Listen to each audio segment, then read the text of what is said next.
और आप दूसरों को भी ठीक कर सकते हैं। हालांकि डॉक्टर लोग कभी कभी घबराते हैं कि इससे फिर हमारी प्रैक्टिस क्या होगी। उसके लिए बहुत से अमीर लोग बैठे हैं, अभी सहयोग में आए ही कितने लोग। तो इस प्रकार आप देख लेंगे कि आप स्वयं ही एक धन्वंतरी हो जाए, माने एक एक वैद्य हो जाए, खुद ही बगैर किसी दवा के किसी चीज के आप ठीक हो सकते। इसमें आपको एक तरह से बड़ी ताजगी लगेगी। अब हमारी उम्र तो आप जानते हैं कि बहुत हम बुढ़े हैं, बहुत ज़्यादा, या शायद हमारे उम्र के बहुत ही कम लोग होंगे, लेकिन रोज ही हमारा सफर चलते रहता है, रोज ही होते रहता है।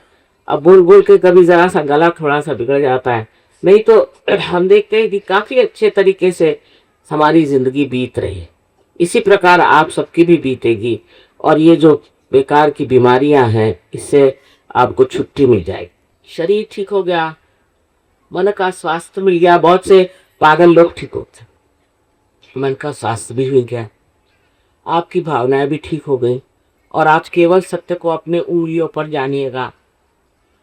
आप जानिएगा कि आपके कौन से चक्र पकड़े हैं, किसी के कौन से चक्र पकड़े हैं, कौन क्या है। कोई अगर चोर या आ जाए बढ़िया कपड़े पहन के तो आपको पता हो जाएगा चोर। आप माने बड़े ज्ञानी हो जाएंगे, और ये ज्ञान केवल ज्ञान है।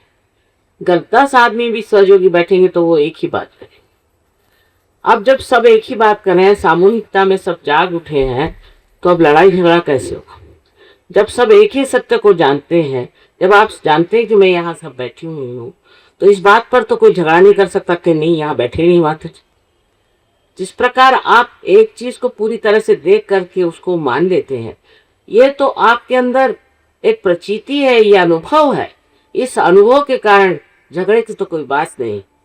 आप सब एक परमात्मा के अंग प्रत्यंग हैं, उसके एक एक अंग में आप समा जाते हैं।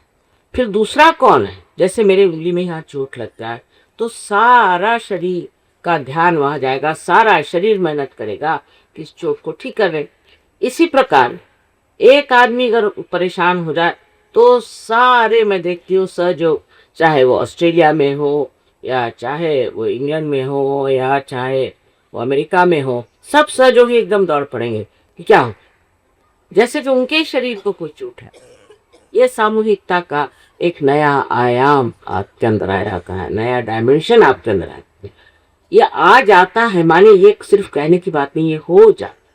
ये स्थिति है, एक स्थिति है जो आज के मनुष्य स्थिति से ऊंची स्थिति है। इसमें आप सामूहिकता में आ जाते हैं, और इस सामूहिकता में आपको मजा आता है, और इतना मजा आता है कि कौन सी जात, कौन से देश, कौन सा क्या, सब देखिए। भाई इन लोगों को आपने सुना ही होगा कि ये लोग तो हिंदी का एक शब्द भी नहीं बोल सकते। हमारे पिताजी कहते थे कि तुम चाहे दुनिया में कुछ भी करना, इन अंग्रेजों को हिंदी भाषा मत सिखाना। कल मेरे पास एक आया था, मैं तो तंग आ गया उससे। उसको मैंने सिखाया कि वो कल भी दरवाजा खोलने को क्या कहते हैं, हम जैसे नौकर आया उससे कहते हैं, तो उन्होंने कहा उससे कह दो कि दरवाजा बंद करने को उनका कि देयर वॉज अ बैंकर, और फिर खोलने को क्या, तो उन्होंने कहा कि it is a cold day. मैंने कहा इसमें से होगा, it is a cold day. कहा कोल्ड डे को कोल्ड डे कह दे। मतलब ये कि ये लोग इतने, इनका दिमाग इतने चढ़े हुए थे, इनकी खोपड़ी में कुछ जाता ही नहीं था, और कहा था चाहे तुम जो कर लो, लेकिन इन लोगों को सिखाने की जरूरत नहीं, अपनी भाषा ये सीख नहीं सकते। और अब देखिए ये जिस तरह से गाते हैं, इतने शुद्ध इनके उच्चारण है, इतनी समझ है, और कुछ कुछ कविताएं तो इन्होंने खुद बनाई है जो आपके सामने गा रहे हैं। ये चमत्कार ही है, नहीं तो क्या है, इसे क्या कहना चाहिए। और कि ये किस तरह से इन लोगों की जबान ही बदल गई, और उसमें इतनी, हमारी तो भाषाएं बड़ी सकील हैं, लेकिन ये पता नहीं इस कठिन भाषाओं को किस तरह से समझ गए। इसी से आप समझ सकते हैं कि ये कई ऊपरी तरह के साधु संत नहीं, जो कि धोती पहन के बोली लगाकर रास्ते पे भजन गाए, ऐसे लोग नहीं।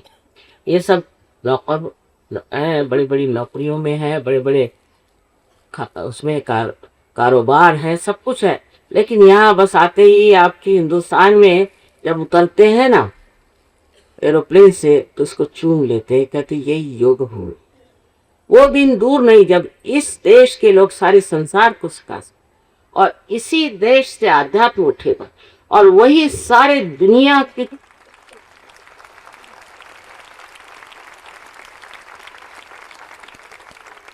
कलयुग की जितनी परेशानियां यहाँ दूर करेगी। अब तो सत्युग शुरू हो गया, उसमें कोई बात नहीं। अब सब जितने भी दुष्ट हैं उनका सबका प्रदर्शन होगा, एक्सपोजर हो, बच नहीं सकते। अब कोई बच नहीं सकता। जितने दुष्ट हैं जो देशद्रोही हैं वो सब सामने आएंगे और सबका नजारा आप देख सकते हैं। बिल्कुल सत्य बात यह कि अब सत्युग की शुरुआत हो गई, पर इससे पहले या बीच बीच में जैसे कहने कल युग और सत्युग के बीच में एक और युग है जिसे कृत युग कहते हैं। इस युग में ये चारों तरफ फैली हुई चैतन्य की जो सृष्टि है ये कार्यान्वित हो गई, ये कार्य करती है, ये काम करती है। और ऐसे ऐसे फोटोग्राफ्स आ रहे हैं कि हम ही लोग हैरान हो जाते हैं ये क्या करें। अब किसी ने कहा माँ गणपति ने दूध पिया, आप क्या कहेंगे? मैंने कहा भाई कुछ भी हो, इस चैतन्य सृष्टि ने तो जो जो कमालात किए हैं मैंने खुद देखे और कर रहे हैं। फोटो में ही कितनी चीजें आ गई। तो अब मैं क्या कहूँ कि ये गणपति को किससे दूध पिलाया, और पर मैंने कहा गणपति से दूध कभी पीते नहीं थे। तो समझ में नहीं आई मेरी बात। तो हो सकता है कि यही एक तरीका इस परम चैतन्य ने सोचा कि चलो करके दिखा। इस तरह के हजारों चमत्कार होते हैं, लेकिन सबसे बड़ी चीज क्या है? आपका चित्त भी जागरूक हो करके और सबको ठीक कर सकता है। सबसे बड़ी चीज ये है कि आप समाधान में आ गए, आप समाधानी हो।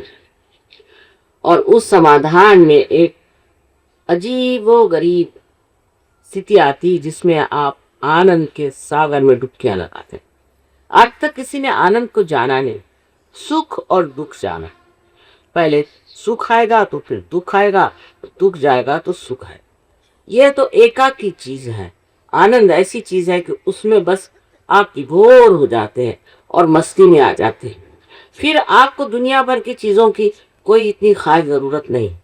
जैसे कि ये लोग हैं, देखिए इतने वहां पर बढ़िया बढ़िया घरों में रहते हैं, मोटरे हैं, सब कुछ है। अभी आए हैं, कहीं भी सुला दो इनको जमीन, कहीं भी बिठा दो, बड़े खुश। ये कैसे हो गया?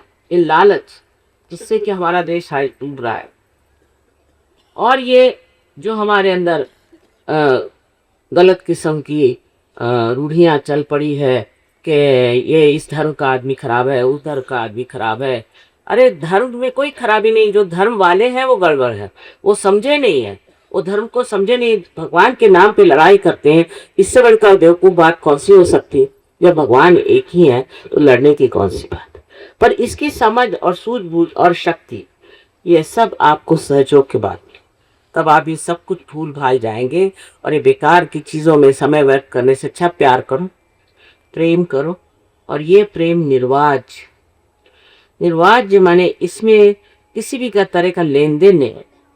जैसे कि पृथ्वी में से जब रस उगता है किसी भी पेड़ में, तो उसकी शाखाएं और उसके पत्ते, फूल और फल सब में एक जैसे बंटता है, जो जरूरत होती देता है, और बाकी बचा खुचा आकाश की ओर चला जाता है या जमीन की ओर चला जाता है। कोई कहीं चिपक के नहीं रहता है। उसी तरह से अपना निर्वाच प्रेम होता है, जो किसी से भी आपको जहाँ प्यार करना है प्यार दिया और उसमें लपटता नहीं।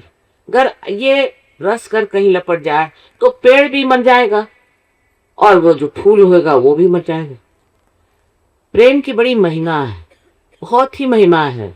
मैं तो बचपन से ही एक विश्वास रखती हूँ कि प्रेम से आप किसी को भी जीत सकते हैं। मैं तो महाराष्ट्र की रहने वाली हूँ, शादी हुई यहाँ यूपी में, इतना बड़ा घूंघट निकाल करके पुराने ढंग के घर में रहना, पुराने ढंग से रहना। लेकिन मेरे ससुराल वाले आपको कहीं भी मिले तो पूछ लेना, चाहे मेरे पति को मिलने कोई नहीं आएगा लेकिन मुझे मिलने सब लोग आएंगे। मेरे सारे ससुराल वाले मुझसे बहुत प्यार करते। उसकी वजह ये कि प्यार की महिमा, दूसरी कौन सी बात हो सकती? इस प्यार से ही प्यार बढ़ता है। और मैंने कभी किसी से इच्छा नहीं करी कि मेरे लिए करें कि नहीं करें, कुछ नहीं, जैसे भी है ऐसे ही है। बस प्यार आप देते रहो, इसको जो ज़रूरत है पूरी करती रहो, तो आप जो है बिल्कुल उस स्थिति में पहुंच जाते हैं कि जहाँ आप चाहते ही नहीं कि कोई आपको इसके लिए कुछ कहे या इसके लिए कोई आभार कहे या कुछ चीज़ दे, इसकी ज़रूरत ही नहीं रह जाती। आप अपने ही आनंद में समाये रहे।